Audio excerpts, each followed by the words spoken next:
Olá, seja bem-vindo a mais um episódio do Pod Saúde Urgente. Eu sou Rosana Dulis, advogada especialista no direito da saúde e no direito das pessoas com deficiência. Hoje eu estou recebendo aqui, com muita alegria, estou recebendo um casal que a gente se conheceu porque eles são meus clientes, né? Então, eu sou advogada, tenho um processo do filho deles e a gente acabou estreitando laços e foi criando uma conexão e a gente foi conversando e eles têm um projeto também muito bonito. Então, eu convidei eles para estarem aqui conosco hoje, contando um pouquinho da história deles. Então, a gente vai conversar com a Aline Vieira, que é farmacêutica. Ela tem formação em transtorno do neurodesenvolvimento e aba em casa. Ela é mãe atípica e diretora técnica do Instituto do Autismo. E o marido dela, Silvio Fernandes, que tem formação em finanças, pós-graduação em TEA e foco em inclusão social e escolar. Ele é empresário, pai atípico e presidente do Instituto do Autismo. Olá, gente. Olá, tudo bem? Olá.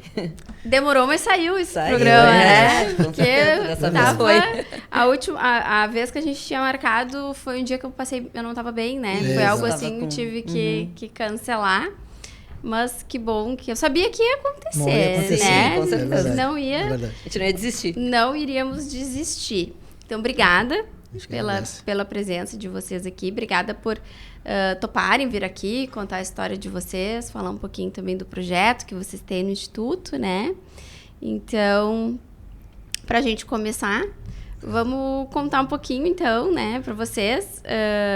Vocês tiveram o diagnóstico, então, né, do filho de vocês. E como é que foi isso para a Aline e como é que foi isso para o Silvio, primeiro de uma maneira individualizada. Claro, e depois vamos conversar como que foi isso para vocês como um casal.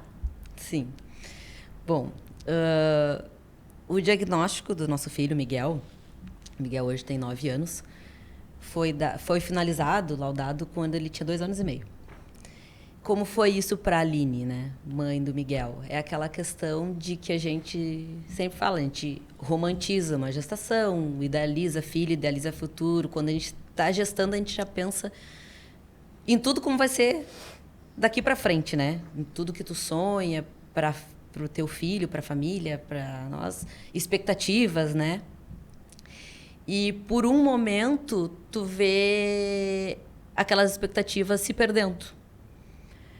O meu sentimento foi ao mesmo tempo quando ele nasceu e eu tinha muita vontade de amamentar ele. E eu não consegui, porque eu não tive produção de leite suficiente para ele mamar e precisei entrar com fórmula. E naquele momento eu tive um sentimento de frustração, de, meu Deus, eu não vou conseguir amamentar meu filho, né? E eu lembro que a pediatra olhou para mim e disse: Aline, ele vai ser teu filho igual. Ele vai olhar para ti e ter o sentimento com a mamadeira ao mesmo tempo que fosse amamentando no peito, né? E só que às vezes aquela expectativa de mãe não faz tu pensar racionalmente nessas coisas, né? Então, nesse segundo momento, quando a gente teve o diagnóstico do Miguel, num primeiro momento em que eu tive muita questão de expectativas, e eu senti, acho que os sentimentos mais pesados foi durante o diagnóstico, em questão de muitos exames que a gente faz, exames de imagem, e os exames são todos difíceis, às vezes a criança tem que dormir, a criança não dorme, e a gente está naquela agonia de vamos fazer de uma vez e dá errado. Mas, no dia que a gente teve a confirmação da questão do Miguel ter o diagnóstico de autismo, o meu sentimento foi de dúvida, de expectativa de como vai ser, mas, ao mesmo tempo, libertador de... agora a gente tem que procurar um caminho e o caminho é esse. Né? Então, vamos lá. O que a gente vai fazer? Qual é o próximo passo? Né? Esse foi o meu sentimento, né? de bate-pronto, assim, de primeira. Eu nunca tive o sentimento de, ai, meu Deus, e agora? Ai, meu Deus, meu filho, ai, e agora? Aquele desespero, graças a Deus, a gente não teve, né? Então, foi aquela questão de, é isso, e agora? Vamos descobrir o caminho que a gente tem para percorrer, né? E continuar. Sim. Silvio, tô vendo. A gente, ouvindo a Aline falar, a gente vai, né, relembrando vários momentos que a gente viveu, assim, né? Mas, para mim, assim, como que eu posso te dizer? Eu por característica, sou uma pessoa muito detalhista, assim, né? E eu falei para ele, assim, o Miguel, ele tem um olhar diferente, né? O Miguel, ele enxerga o mundo diferente. Porque o Miguel, ele teve um desenvolvimento até então regular, até um aninho, 1 ano e 2 meses, depois ele regrediu. E eu falei, olha, a gente tem que olhar isso, né? A gente tem que olhar. E aí foi quando a gente inseriu ele na escolinha e tal. E, bom, quando a gente teve o diagnóstico, eu, enquanto pai, eu falei, bom, vamos embora, né? O meu papel é estar aqui. Primeiro de tudo é eu saber como vou agir e direcionar de forma certa, né? Ser o suporte da família, que é fundamental, né? A Aline ficou bem abalada emocionalmente, assim, né? A gente segura. Esse é o papel do homem, segurar. Não tem jeito, né? Eu me lembro que a primeira pessoa que me perguntou assim, cara, como é que tu tá? Né? Foi depois de uns 6 meses de diagnóstico, assim, né? Foi aí que eu me emocionei, coloquei para fora. Porque até então eu não tinha parado para pensar como eu estava. Para mim, o mais importante é como a Aline estava, né? Emocionalmente, e a gente ter o direcionamento do Miguel. E é isso, e buscar o direcionamento correto para ele poder se desenvolver ao longo do tempo. Naturalmente que tinha as incertezas, né? Porque a gente não sabia o que estava por vir, né? Hoje a gente já tem o norte, assim, né? De tudo aquilo que a gente tem feito e desenvolvimento dele. Mas naquele momento a gente não sabia, né? Qual o nível de suporte, o que ele vai precisar, como é que ele vai agir, enfim. Então, eu tive um pouco de insegurança do ponto de vista de o que fazer, mas muita convicção do meu papel, assim, né? De muita certeza de que eu estaria ali para o que desse e viesse, sabe? Então, é isso. E aí a gente foi buscando os caminhos e trilhando aí.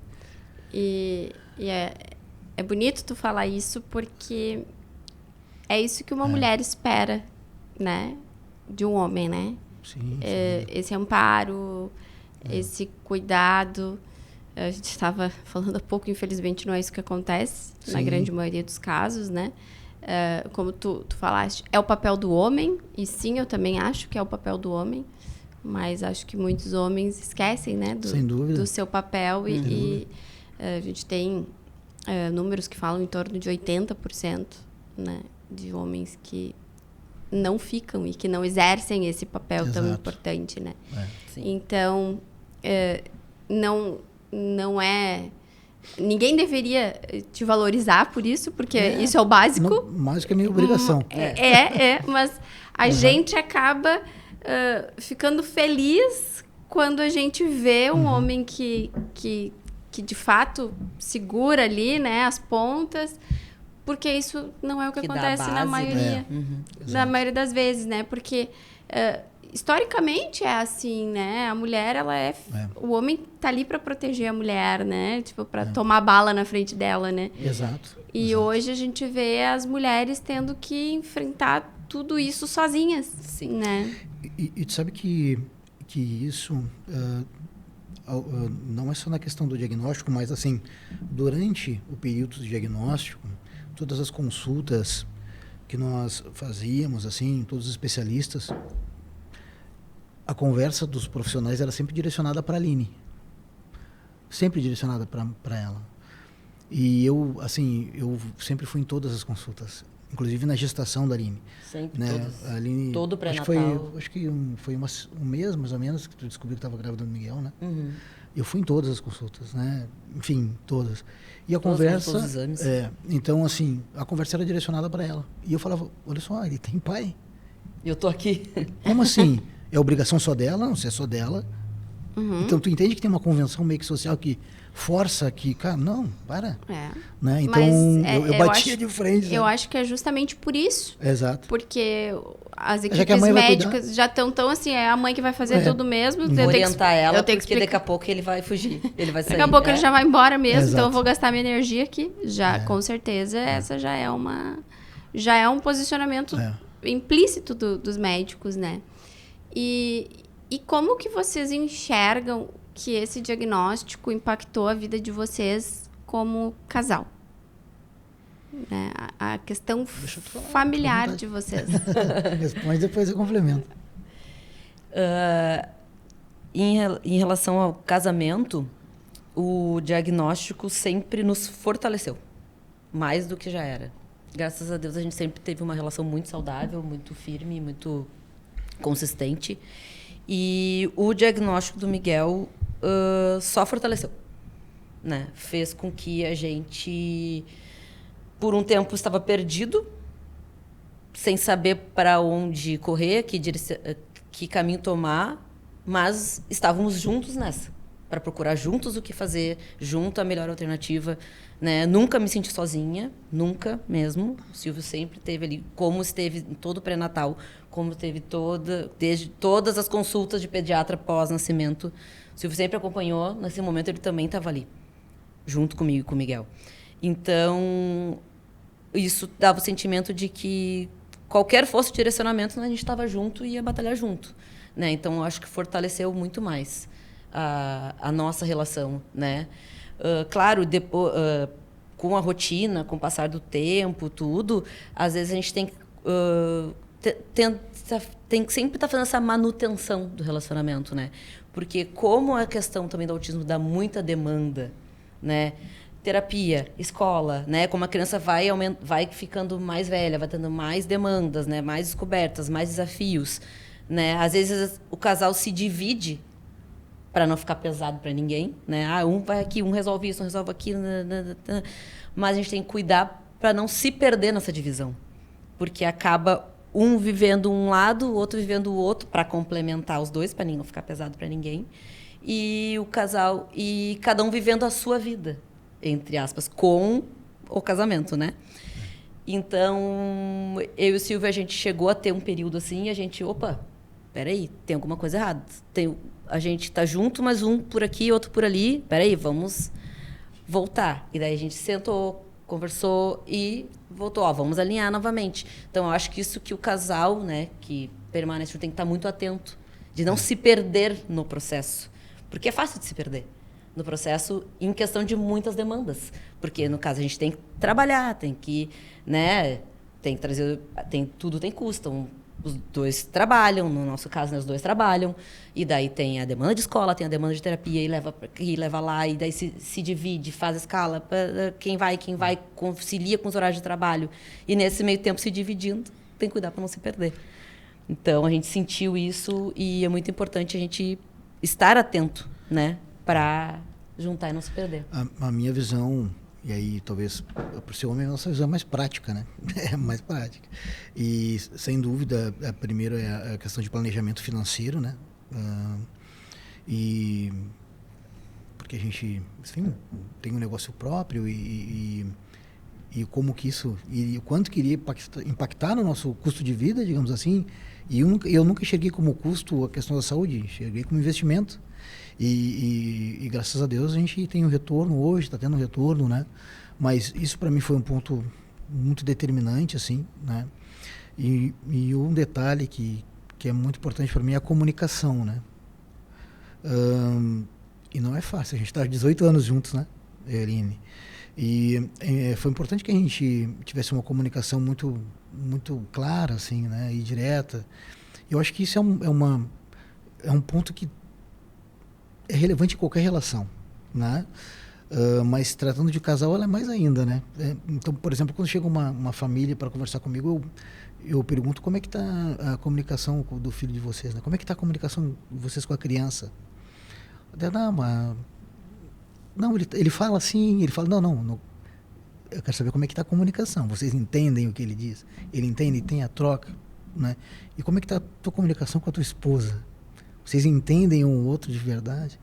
Porque é isso. Primeiro a gente entender que cada um é um indivíduo. Eu entender de como ela se sente como mulher também, né? De cuidado pessoal, não só ser mãe, porque ser mulher não é ser mãe, cuidar de casa, enfim, pô. E aí a gente sabe que tem uma carga maior na mulher do ponto de vista mãe, profissional, pô, às vezes o autocuidado, né? Consigo mesmo. Então, isso foi algo que a gente sempre preservou e preserva até hoje, né? De ter um momento para si. Mas teve um momento na nossa relação, de fato, que nem a Aline falou, a gente estava, nossa preocupação era ser o Miguel, e eu vivendo aqui, correndo de um lado, a Aline correndo do outro, a gente estava meio que se distanciando, e aí a gente conseguiu identificar e retomar isso, né? Cara, onde é que a gente vai? Né? Então, foi bem importante isso. Mas isso só aconteceu porque a gente tem uma boa comunicação, a gente, claro, não só comunicação, a gente se ama, tem uma relação bacana e tal, mas em muitos relacionamentos vão guardando as emoções e aí explode num momento específico e põe tudo a perder. Daí quando põe a perder, quando tem ofensa, quando tem a mágoa, é difícil retomar do jeito que era antes, né? Então, acho que as pessoas têm que primeiro pensar, assim, né? Refletir nesse ponto, mas pra gente foi determinante, até hoje, né? A gente procura o outro entender bem o que um está querendo dizer, sabe? Porque facilita a compreensão e aí melhora o relacionamento, não tem como não, né? Não melhorar, né? Sim.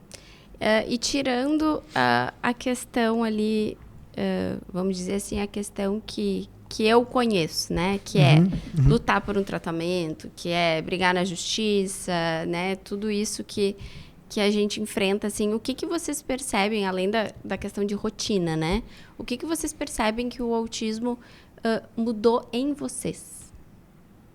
O que vocês sentem, assim, no íntimo de vocês que o autismo mudou? Eu me empolgo, né? Mas eu gosto de pessoas empolgadas. O que acontece, assim, né? O que mais me impactou, né, com relação ao autismo, claro, teve o diagnóstico do nosso filho e tal, mas o que mais me impactou e me impacta até hoje são as histórias, assim. Histórias de famílias menos estruturadas, dificuldades financeiras, e às vezes é estruturada financeiramente, emocionalmente, e isso não tem a ver com classe social, tá? Quando a gente fala desestruturada emocionalmente, tem pessoas do alto nível social que não aceitam o diagnóstico do filho, né? Então, me impactou muito, assim, mexe muito comigo isso, né? De eu saber que tem uma criança que não tem o mínimo de dignidade para poder se desenvolver. E aí, com o número crescente de diagnóstico, a gente tem uma geração do futuro aí que, cara, se a gente não fizer algo agora, vai estar desassistida, né? E esperar política pública é complicado. A gente vai ter que mostrar como é que a gente se organiza, né? Então isso mexeu muito comigo, assim, mexeu muito, muito, muito. E quando a gente teve o diagnóstico do Miguel, tem aquele momentinho que a gente conversa, né? O cara lá de cima com Deus, eu só de cara, eu não quero nada para mim, eu só quero que me dê possibilidade, né, de preparar, desenvolver meu filho e que ele consiga ser uma pessoa independente, só isso que eu quero. Mas quando eu soube as histórias, eu falei, olha, eu vou precisar um pouquinho mais de tempo, né? Porque é muita gente para ajudar. É muita gente para ajudar. Nós somos a cidade de Gravataí, né? Só na rede municipal de ensino são mais de 2.500 crianças neurodivergentes, né? 80% autistas. Eu estimo, não estou falando da rede estadual nem da privada, né? Mas eu estimo que na cidade tem mais de 3.000 crianças ou pessoas autistas. E onde é que estão essas pessoas? Qual o tratamento que estão fazendo? Né? Então, e aí não é... Atrás de cada laudo tem uma pessoa, né? Que assim, hoje ela é criança. Enquanto é criança, a gente dá um jeito, às vezes é engraçadinho e tal, vai relevando. Mas e aí, pré-adolescente, como é que vai ser a inclusão no mercado de trabalho? só vai se incluir se se desenvolver. E aí depois se torna um adulto e para onde é que vai, né? Então isso é o que me preocupa muito, assim, muito. E aí fiz um dos motivos porque fez eu mergulhar de cabeça, né, no que a gente tem de projeto e o autismo se tornou um propósito de vida, assim, né, de fato, eu falo de forma muito genuína, assim, de contribuir de alguma forma para que as pessoas consigam se desenvolver e dar o suporte para essas famílias e direcionamento. Por mais que a gente vá fazer, ainda vai ser pouco, né? Mas a gente fazer algo que a gente possa impactar, no mínimo na nossa cidade, e replicar essas ideias, né, e pensamentos, assim, acho que esse se tornou o principal propósito de vida, assim.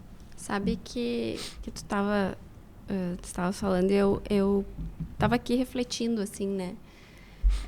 O quanto a história de vocês, né? O quanto é comum, por exemplo, vocês tiveram a família de vocês impactada e o que poderia ser só a questão de vocês, né? Vou lutar pelo meu filho. Uhum. Acaba se tornando algo além e que se expande para o social.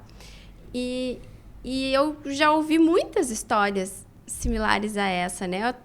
Os líderes de associação, institutos, em sua grande maioria, são pais atípicos.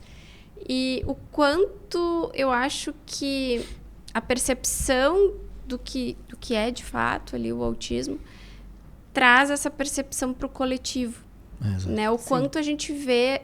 eu vejo pessoas tão generosas e fazendo tanto pelo próximo, muito mais do que as famílias típicas, que supostamente não tem problema em casa, entre aspas, né? O problema, né? Uhum. Tipo assim, não tem nada para se preocupar e estão lá vivendo a vida. E as famílias atípicas que já têm toda essa demanda de viver com o autismo dentro da sua casa e ainda consegue dizer assim, eu vou olhar para fora e eu vou ver que tem muita gente fora precisando de mim. Precisando da gente. Isso é muito forte. É muito forte. Né? Você sabe que a gente sempre tem uma frase que a gente sempre fala entre nós dois, que a gente sempre fala que o Miguel está conosco e virou nosso propósito de vida, né? A causa, porque além de fazer bem para os outros, faz bem para a gente também. Mas a gente sempre fala uma frase que é: se a gente puder fazer uma família ter a trajetória um pouco mais leve do que a nossa foi, a gente já está feliz. E esse é o propósito, que faça que... Porque, nem tu falou, a gente sabe qual é a luta. A gente sabe, a gente conhece as dificuldades, né? Conhece o que é ficar perdido, o que é não saber o que fazer. E, como o Silvio falou, a gente conhece muitas realidades, de muitas famílias. E, às vezes, a gente olha e pensa, nossa, nós temos a sorte, nós somos pessoas instruídas, nós somos pessoas que estudamos, tivemos essa oportunidade. E muita gente não tem essa oportunidade. E mesmo assim, nós tivemos muitas dificuldades. Então, não custa nada a gente ser instrumento para facilitar a rotina dessas pessoas, né? Um pouco mais do que a nossa foi, um pouco mais do que está sendo nela até agora, né? Quando chegou na gente, então agora nós vamos direcionar, né? Então, isso faz a gente já se sentir muito alegre, satisfeito e ter cada vez mais certeza de que estamos no caminho certo, de que a gente não fez a escolha à toa, de que a gente está nesse caminho para ajudar um pouquinho mais as famílias todos os dias. Sabe que nessa jornada, assim, né, de que tem sido aí 6 anos e meio desde o diagnóstico do Miguel, porque o ponto zero lá foi o diagnóstico, né? E aí a primeira pergunta é aí, e o profissional? Qual é o profissional que vai nos direcionar? E será que o profissional está capacitado, né? E aí, claro, a gente teve experiência com alguns profissionais que a gente via que eles não sabiam o que estavam fazendo. A gente via, né? uma coisa que, por exemplo, a gente até ouviu falar, mas eu aprendi isso muito mais na prática, foi a questão dos marcos regulatórios de desenvolvimento da criança, né? Quando o filho nasce, te dá uma carteirinha de nascimento, não fala assim, olha, observa os marcos regulatórios de desenvolvimento da criança, né? Então, isso foi um norte importante, né? De acompanhar o desenvolvimento, fazer um planejamento. Isso para mim foi fundamental, assim, né? De a gente conseguir mensurar o desenvolvimento do Miguel e tal. Mas não só mensurar o desenvolvimento do Miguel, mas o que nós, na prática, iríamos fazer para contribuir para o desenvolvimento do Miguel, né? Nós passamos por situações que todas as famílias passam, assim, né? E o Miguel é não verbal, né? Então, o Miguel faz em torno de 5 a 6 meses que ele destravou a questão da fala, né? Então, ele está verbalizando. A gente tem vivido momentos, assim, muito especiais, muito especiais. Às vezes ele está cantarolando pela casa só agradecendo a Deus o tempo todo, assim, por ouvir a vozinha dele, né? E tem sido muito bonito o que a gente está vivendo com o Miguel, assim, né? Mas passamos lá no início um monte de segurança, questão de terror noturno, ele teve alguns episódios, né? E aí essa insegurança, enquanto casal, o que a gente vai fazer, como a gente vai fazer, né? Mas assim, a gente superou. Eu tenho uma camiseta que na camiseta diz assim, ó, calma, confia, né? E uma das primeiras palavras que o Miguel falou também foi calma, né? Porque às vezes ele estava meio agitado e tal, eu falei, filho, calma, né?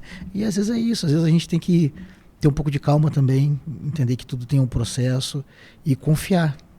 Mas não confiar de forma aleatória, né? Não só confiar assim que vai vir, não, mas fazer o que tem que ser feito, né? E confiar no processo porque ele acontece, né? Sim. O tempo a gente não sabe, né? Sim. A gente não saberia o momento que o Miguel ia começar a falar, por exemplo, né? Não saberia se ia ser com 5 anos e graças a Deus foi com 8 anos, né, e meio, assim. Mas é isso, a gente confiou muito e não deixou se abater, assim, em nenhum momento, né? O que mais pesou, talvez, nesse tempo, para nós, foi a questão de planejamento financeiro, que foi punk, assim, muito, bem pesado, né? Mas um outro detalhe que é legal também a gente compartilhar é que, assim, eu e a Aline, nós somos pessoas muito sociáveis, assim, a gente tem um círculo social bem grande. A Aline treina, eu treino, a gente gosta muito de festa, o Miguel adora festa, né? Mas nunca teve um ambiente que nós estávamos e o Miguel não estava, né? A gente pensou assim, bom, é uma oportunidade de as outras pessoas conviverem com uma criança autista, né? E também a gente ensinar e ter troca. A gente fala sem, nunca teve assim pra gente, minhas palavras, não, a gente conversa mesmo. E quando a gente vê que uma pessoa está agindo diferente, a gente vai lá e a gente conversa, a gente ensina como é que deve lidar e tal. Obviamente que a gente não vai num ambiente com som estridente e tal, né? Mas Miguel adora um pagode, por exemplo, né? Mas a gente cuida do ambiente que a gente está, mas não existe um ambiente em que o Miguel hoje aqui não está, mas via de regra o Miguel está conosco, né? E até mesmo por ambiente familiar, né? A família tem o hábito de se juntar e estar junto e tal. Então, nesse processo, que foi um processo de aprendizagem para nós, toda a família aprendeu junto, né? Porque a gente compartilhava. Quando chegava de uma consulta com o neuro ou com a psicopedagoga, enfim, qual for, a gente falava, olha, a gente tem que agir assim, o Miguel está agindo dessa forma por causa disso. Então é um processo que todo mundo cresceu junto, né? Nesse desenvolvimento do Miguel, todo mundo se desenvolveu junto aí, né? É sempre importante que a gente deixa claro para as famílias, que a gente gosta de falar, que a família faz parte do processo e é o processo. Porque algumas famílias, às vezes, por falta de conhecimento mesmo, acham, agora encontrei os terapeutas, encontrei a clínica, vai direcionar, vai resolver. Não é assim que funciona. O filho está muito mais... A carga horária com o filho conosco é muito maior do que a carga horária com as terapeutas, né? Então, mostrar para as famílias que elas são parte do processo, que tem que trabalhar todo mundo junto, isso também é uma missão que a gente valoriza muito, né? E as famílias, não pai, mãe, irmão, né? A gente fala muito em questão de rede de apoio, né? Avós, tios. Por isso que a gente sempre fez questão de o Miguel estar sempre conosco em todos os ambientes. para todo mundo entender e enxergar que todo mundo faz parte do processo, né? E daí, ampliando isso, que nem o Silvio falou, dá oportunidade para as pessoas de viverem com as diferenças, né? A gente passou por situações na rua, porque o Miguel adora ir no shopping, vai no mercado, tudo conosco. E a gente passou em situações assim, de a gente entrar numa fila preferencial e as pessoas olharem atravessado pra gente. O que esse casal jovem com essa criança está fazendo nessa fila? Né? Então, naquele momento, a gente não vê como a questão de... estão excluindo a gente, estão questionando. Não. A gente vê isso como uma oportunidade de ensinar aquelas pessoas de que a gente tem prioridade, sim. Porque ele é autista. E de mostrar, por exemplo, que a gente faz muita questão de sempre usar o cordão do quebra-cabeça. O Miguel, ele não pendura, e não tolera, não, né, a questão de pendurar. E a gente usa sempre na gente, quando está junto com ele. Porque também ensina as pessoas a identificação visual, porque as pessoas também não têm a obrigação de conhecer. Então, a gente se vê muito nessa questão de instrumento para plantar um pouquinho de cada vez na sociedade. Para as coisas, né, irem mudando aos poucos. Eu só discordo de uma coisa que tu disse. Eu acho que as pessoas têm a obrigação de saber o que é um colar. Eu acho que já passou do tempo em que a sociedade como um todo não tinha nada a ver com isso. Não, eu acho que tem a ver com todo mundo. Tem a ver. Né? Eu digo sempre. Quantos autistas tem na escola, na turma do Miguel? Na turma dele, 2. 2. E são quantos alunos? 23. Então, 21 famílias têm que ensinar para os seus filhos que existem 2 autistas naquela sala de aula. Sim. E eles têm que saber o que é o colar. Eles têm que entender, eles têm que...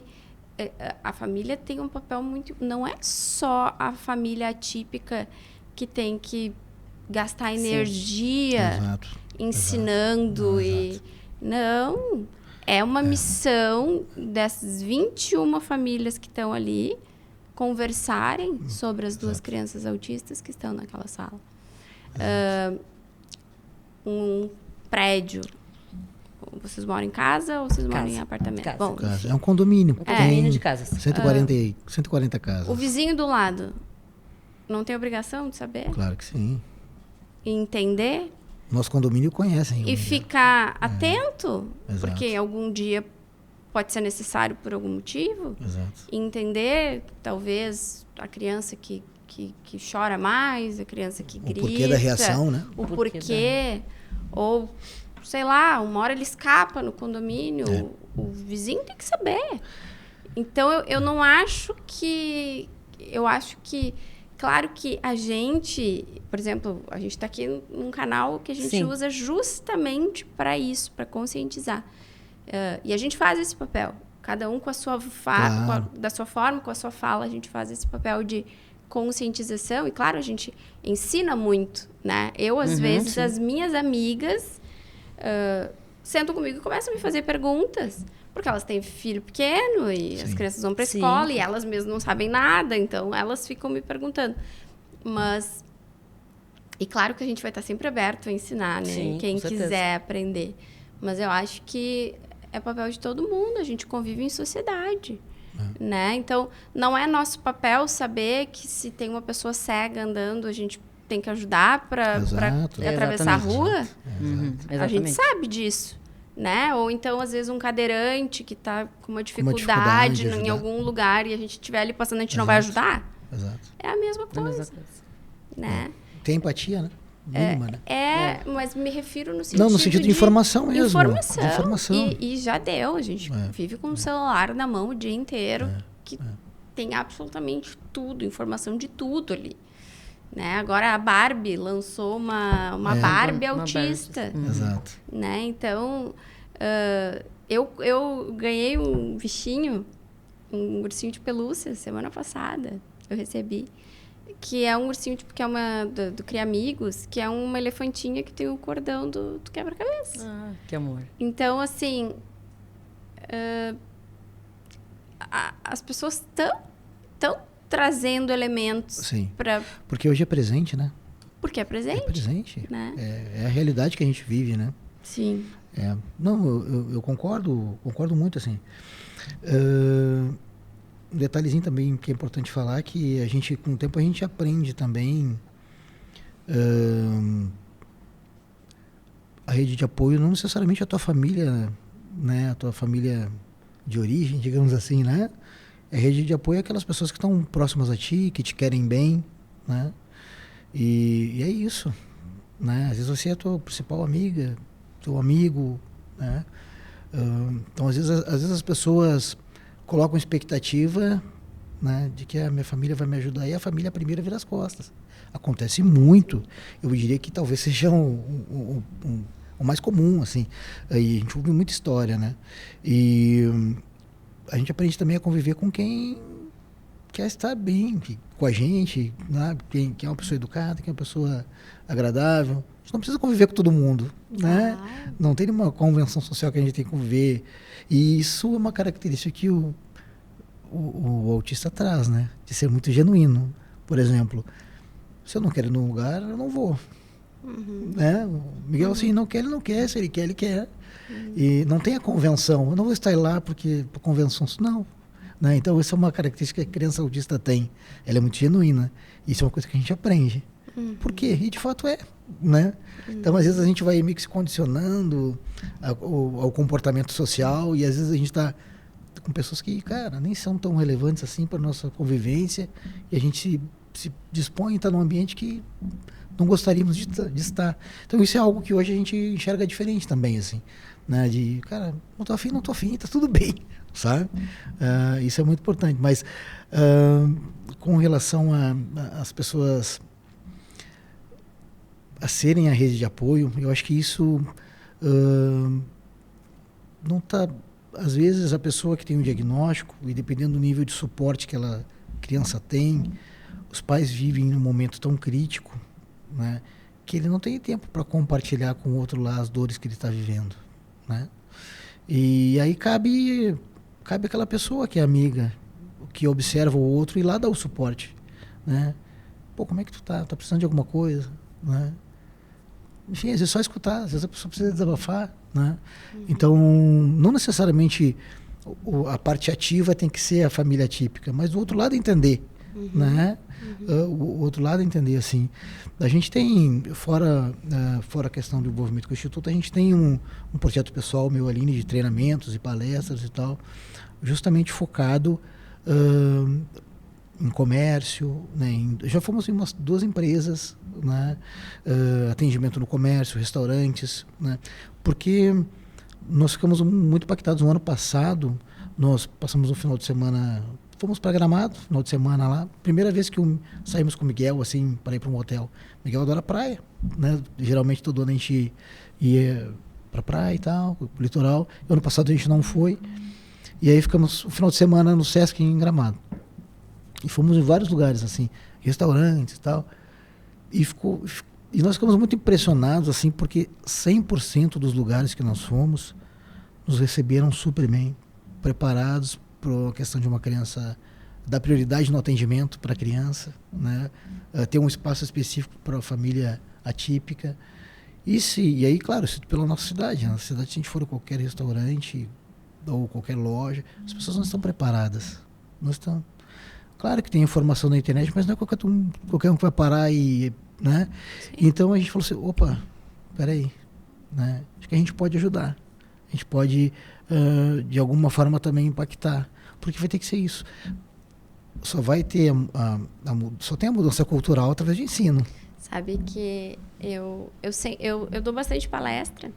E geralmente as palestras que eu dou, quem me convida é o pessoal de associação, algum projeto, alguma coisa assim, sempre relacionado ao autismo, né?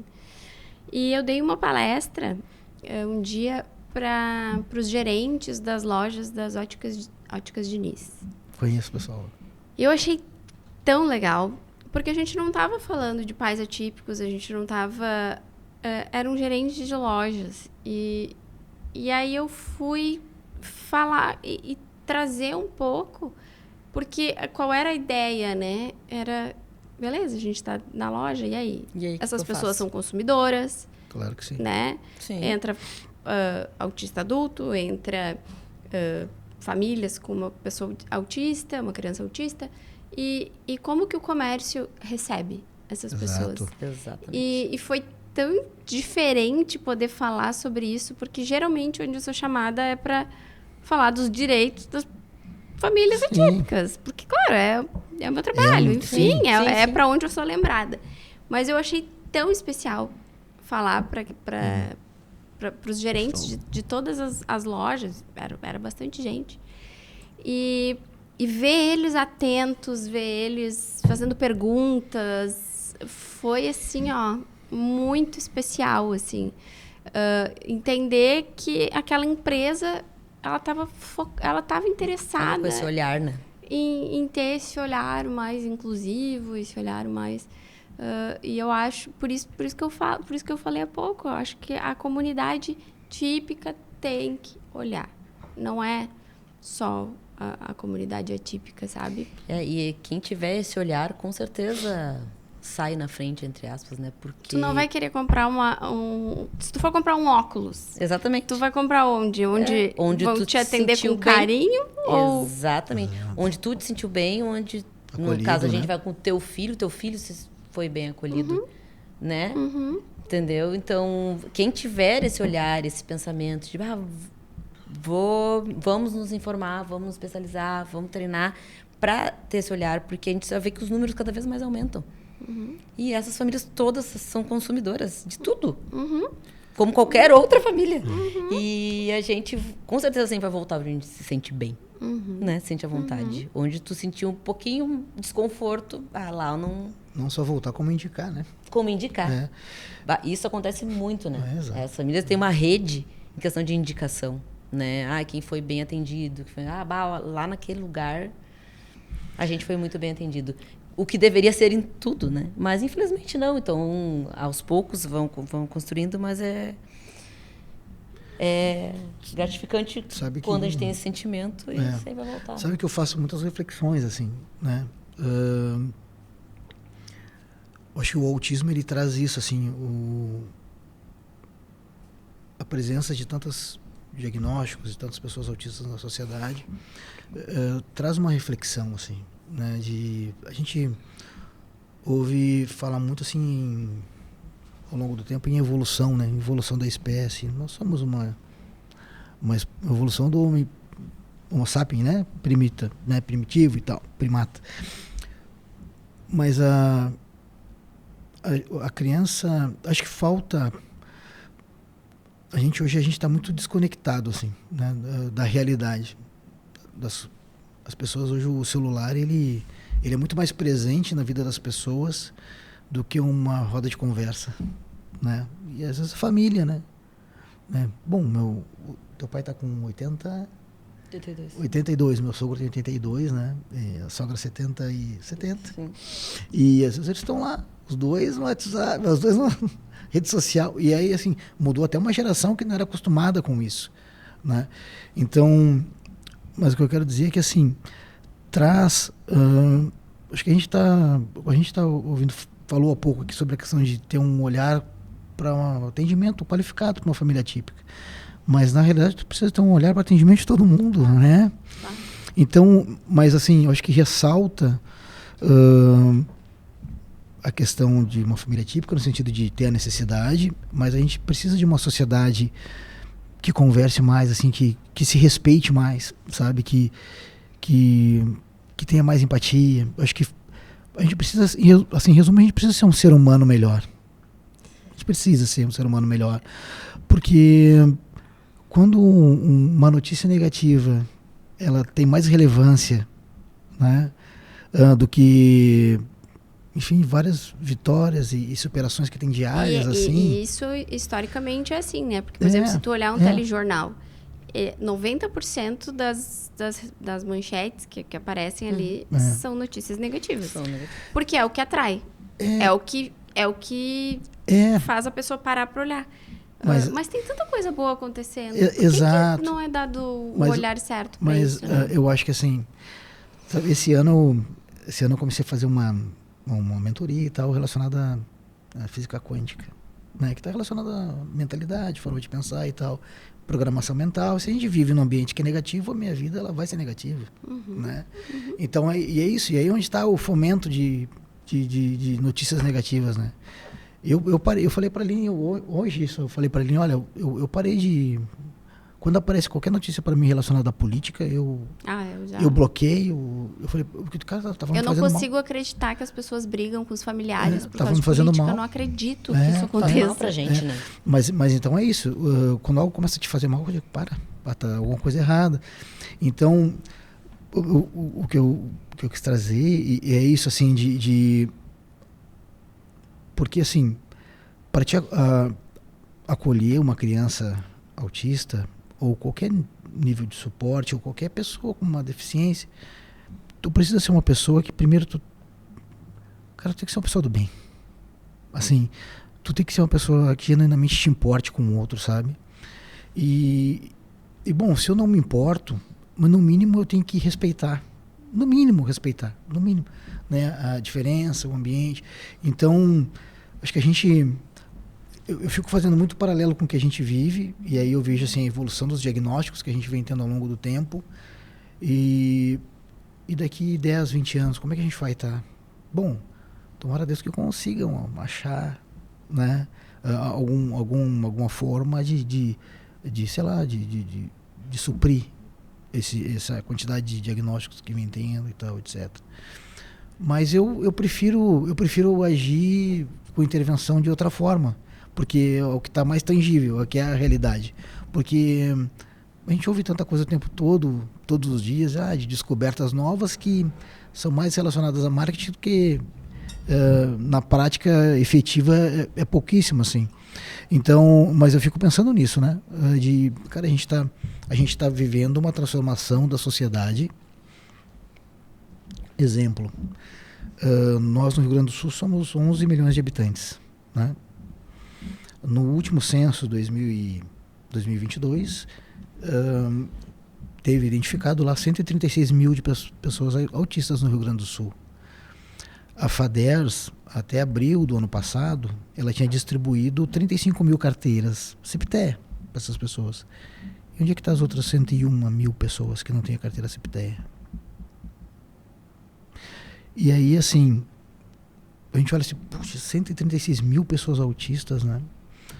E se eu falar que esse é o mesmo número de pessoas cegas? Né? A gente fala assim, pô, gente, que eu não convivo com uma pessoa cega, então parece que quando eu não convivo, não existe. Mas, cara, existe, tá aí, tá em algum lugar. Né?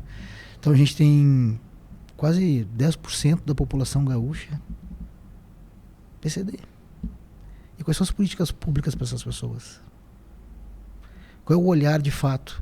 Mas eu estou falando de política pública, não politicagem. Estou falando de política efetiva, na ponta, né? Porque é possível fazer. Não é falta de recurso, é possível fazer. Então, mas a gente tem que pensar nisso. A gente vê, às vezes, a organização assim, civil Sem fazendo dúvida. mais do que, Sem dúvida. do que os órgãos Com certeza. públicos, Sem né? dúvida. E assim, e esse é um dos fatores de eu estar à frente da instituição e sem viés político nenhum. Né? Uma das partes das diretrizes do estatuto é a diretoria não tem filiação política, né? Porque o nosso viés não é político, é o propósito. Mas eu digo, eu vou fazer e vou mostrar que dá para fazer, na prática. Fala um pouquinho para nós, então, Claro, do projeto claro. Vamos lá. do Instituto, como nasceu Legal. o Instituto, projetos, Tá. estão Não, aí, perfeito, né? Agora perfeito. vão ter uma sede, né? Isso, exato. Então, conta um pouquinho para nós aí, para o pessoal de Gravataí. Isso, então, exato. Né? Bom, então assim, Instituto Social do Autismo, né? É uma instituição que ela era uma associação de pais e amigos de autistas de Gravataí. Eu assumi há quase 3 anos, né? Eu assumi justamente porque as meninas que estavam tocando à frente, as mães que estavam tocando à frente, elas me fizeram um convite, a gente ajudava de forma pontual, assim. Mas se viram um momento muito cansada de toda aquela rotina que tem já da mãe, e elas foram fantásticas, assim, o que elas conseguiram construir nesse tempo. Mas eu assumi aí com um olhar já empreendedor, assim, né? porque olhar como um negócio, né? Não visa lucro, é uma sociedade sem fins lucrativos, mas olhar como um negócio, né?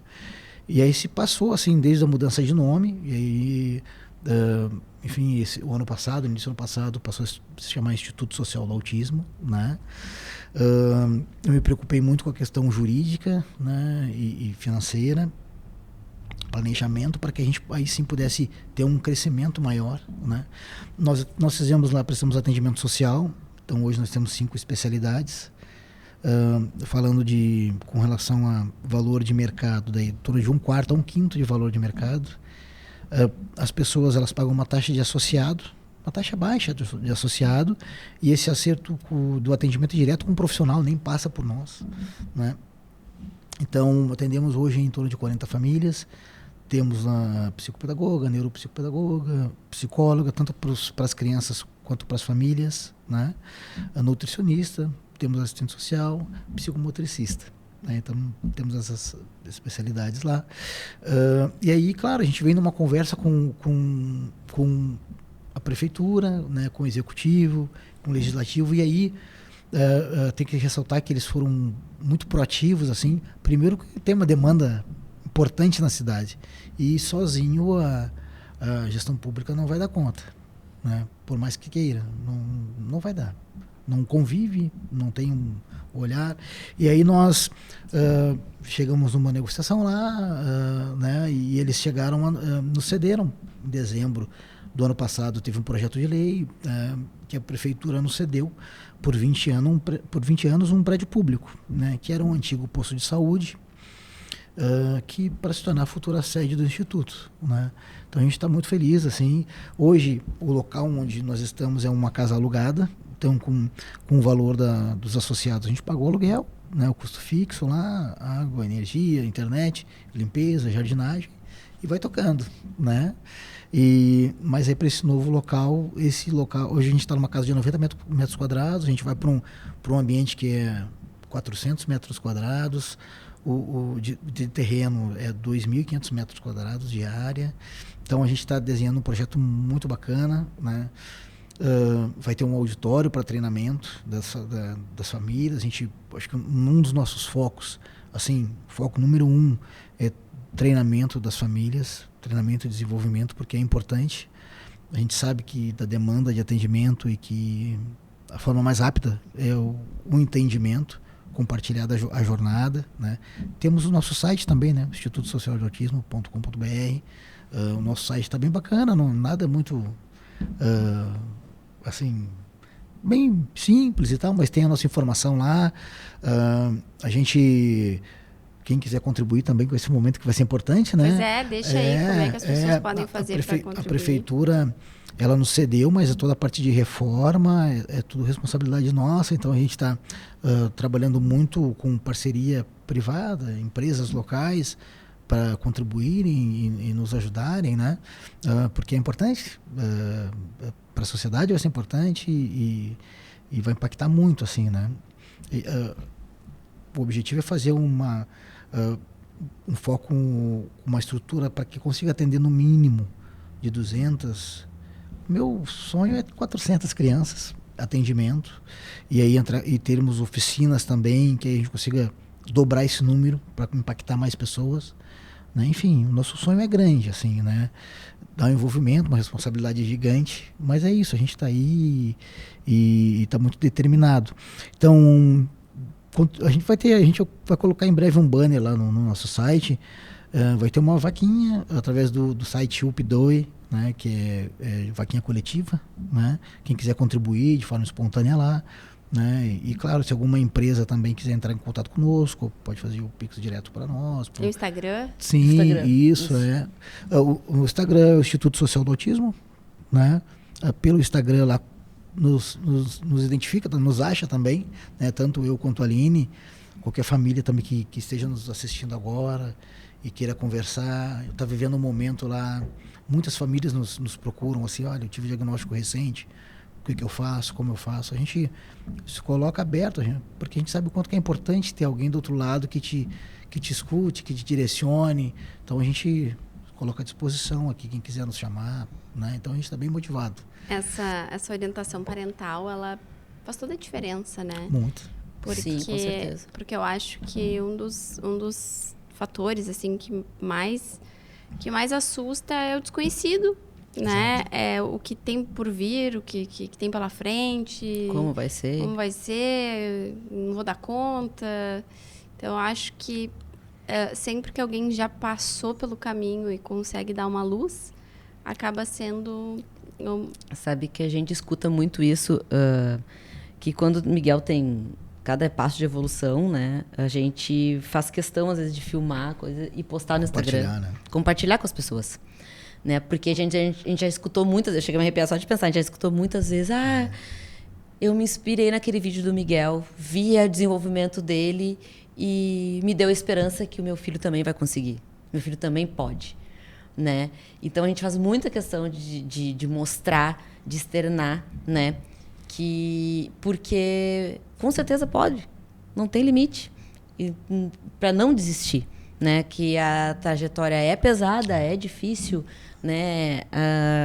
Às vezes a gente pensa, nossa, não vou ter força para aguentar, mas quando tu vê o resultado na ponta, tu pensa, nossa, valeu a pena, tudo foi satisfatório. A gente faz muita questão de dividir isso para as pessoas olharem e pensarem, é possível, tem como, né? Acredita, né? E a gente sempre gosta muito de dizer também a questão de valorizar as potencialidades dos filhos, né? Porque geralmente a gente fala autista, porque ele não fala, ele não interage, ele é sensível ao barulho.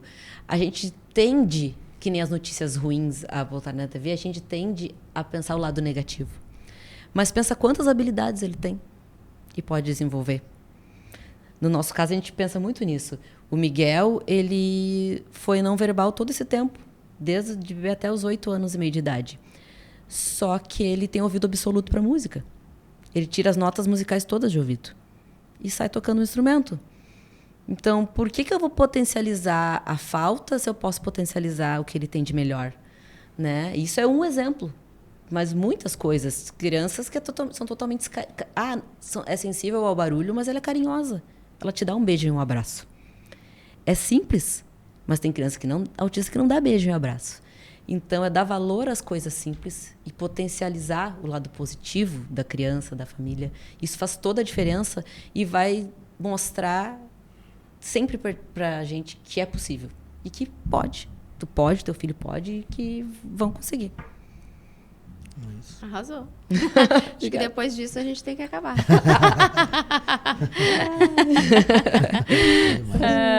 Tô brincando, porque o nosso tempo tá chegando. Sim. No Claro, fim, sim.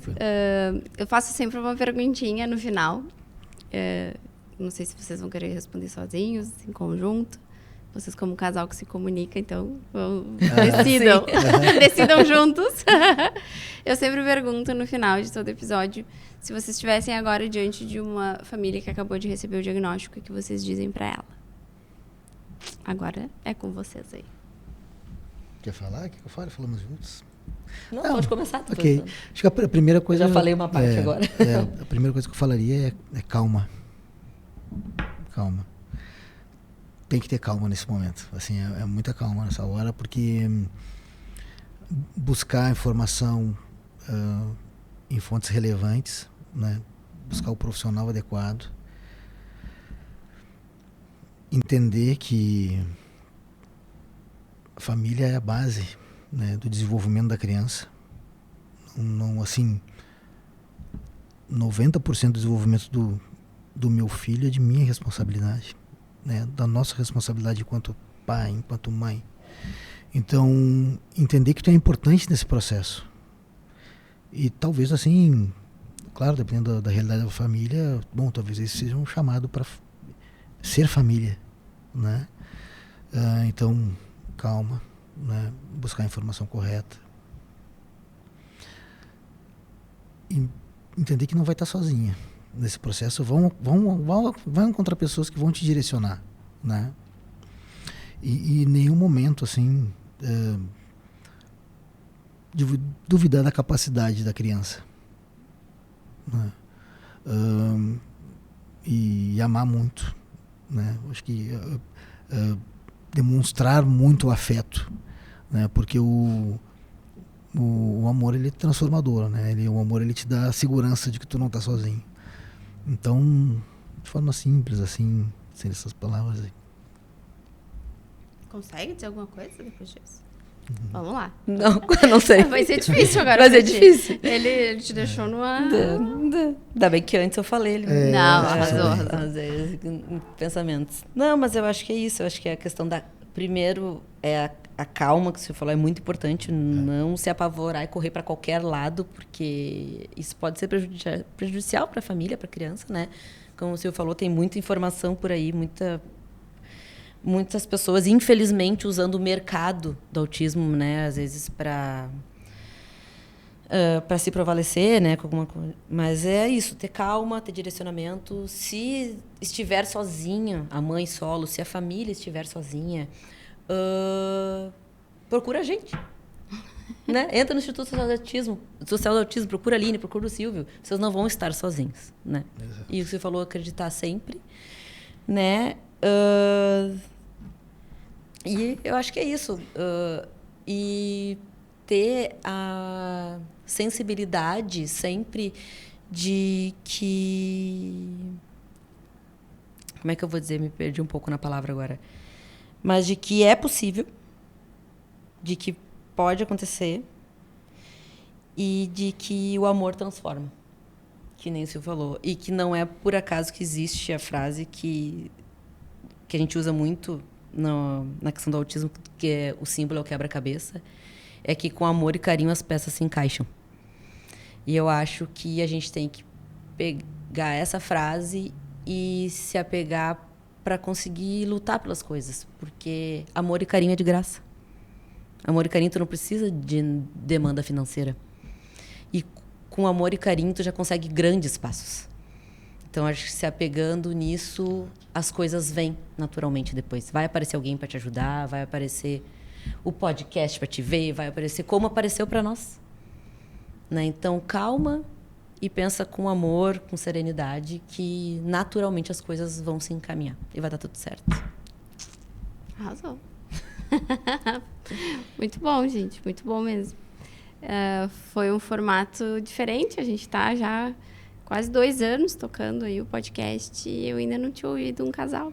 Né? Eu já trouxe pais, eu já trouxe muitas mães, eu já trouxe irmãs, mas não tinha ouvido um casal.